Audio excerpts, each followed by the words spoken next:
Friends, நீங்கள் வந்து காயத்ரி அக்காவை போய் பாருங்கன்னு சொல்லியிருந்தீங்க. கமெண்டில் நிறைய பேர் வந்து பண்ணியிருந்தீங்க.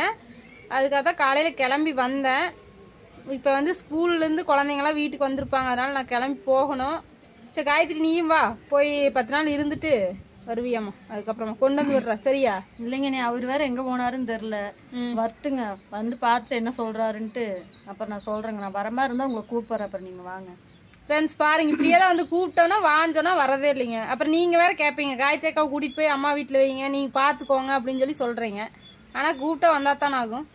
அப்புறம் இதில் வேறு நிறைய பேர் வந்து போய் பார்க்க மாட்டீங்களா, சண்டை போட்டவங்க இருக்கிறாங்க. உங்களுக்கு நீங்கள் இங்கே உட்காந்துட்டு இந்த வீடியோ போட்டுக்கிறீங்க, அந்த வீடியோ போட்டுக்கிறீங்கன்னு என்னை வந்து கண்டபடி பேசுகிறீங்க. சரி, வந்ததை நம்ம சொல்லிடலாம் அப்படின்னு சொல்லிட்டு வீடியோ எடுத்து போட்டால் அதுக்கும் திட்டுறீங்க. நீ எதுக்கு வந்த, பார்க்குறக்கு வந்தே இல்லை வீடியோ போடுறக்கு வந்தே அப்படின்னு சொல்லி கேட்குறீங்க.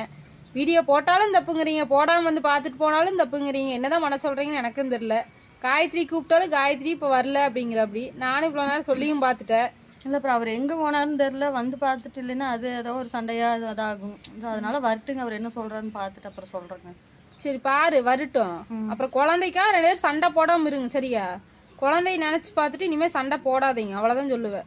அப்படியே வந்தாலும் சமாதானமாகி பொறுமையாக நீயும் இரு, பொறுமையா, சரியா? கோவத்திலே வந்தாலும் நீயும் பொறுமையாக இருந்து சண்டை இல்லாமல் 2 பேரும் ஒத்துமையாக இருங்க. குழந்தைக்காக, நமக்காக இல்லைனாலும் குழந்தைக்காக இருக்கணும். இனிமேல் குழந்தை வந்து வளர வளர சண்டை போடுறத பார்த்தா அதுக்கு மனசு கஷ்டப்படும், சரியா?